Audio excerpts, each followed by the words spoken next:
Hi everybody, this is Derek with Ted Lare Garden Center and I have Melissa behind me. Hey guys!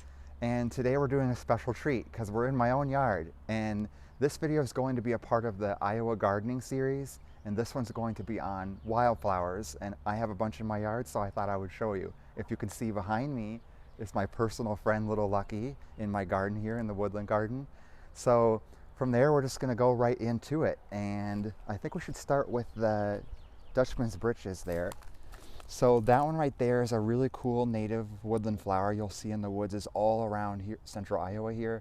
And it's again called Dutchman's Britches. It's related to the bleeding heart family. It kind of looks like that if you notice that. So a very nice flower on that one. It took a few years to bloom, but I was super excited when it flowered this year. From there we'll go to the Virginia bluebells because they're right next to you there. They're starting to flower.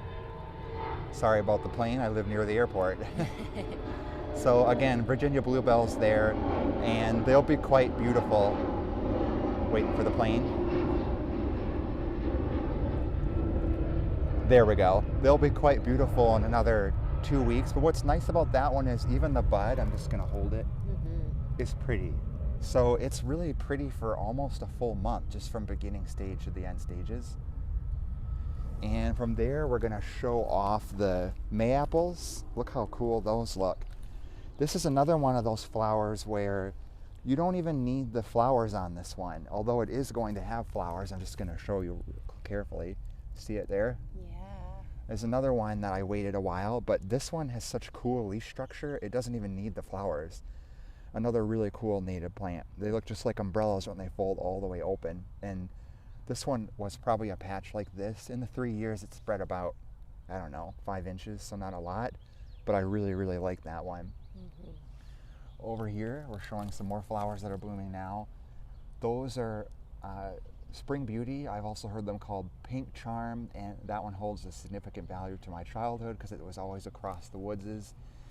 It was literally covered the forest floor, so I made sure to include that one in my garden.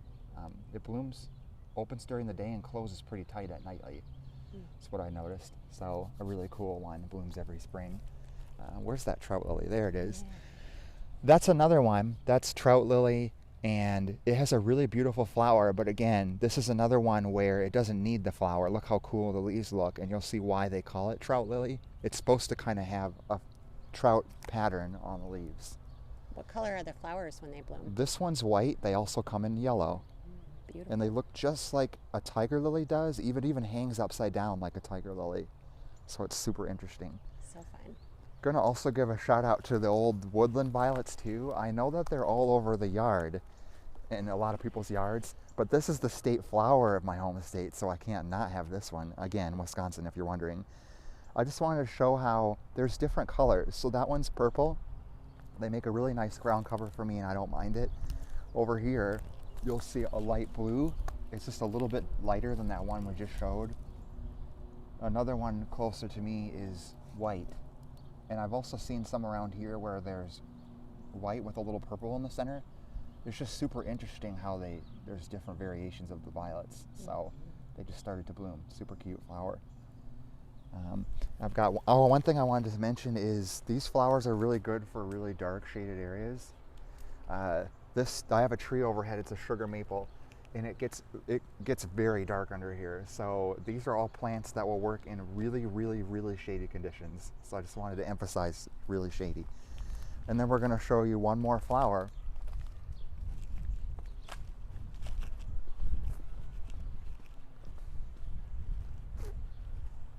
Right here is the bloodroot with those really open daisy flowers on there opening during the day. And that's another one that has a cool leaf. You can kind of see them emerging underneath. I'll point it out. They're right here. They look kind of like an oak leaf, and they get much bigger and they last quite a while. And I did actually remember there is one more flower we'll pan over to right here. It looks almost the same. That one's called Hypactica and has a really cool leaf like this that lasts all winter long. That one's a little tattered because it was such a cool winter, but more leaves will fold out. They're actually way underneath right here. Oh, yeah. So they're starting to come in and they will have a really nice ground cover.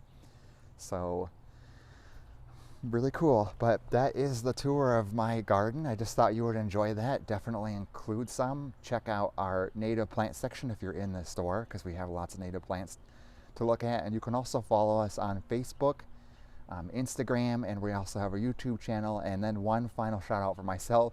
If you want to follow my personal blog, check out That One Des Moines Garden on Facebook and follow me. Thanks for watching our video. See ya.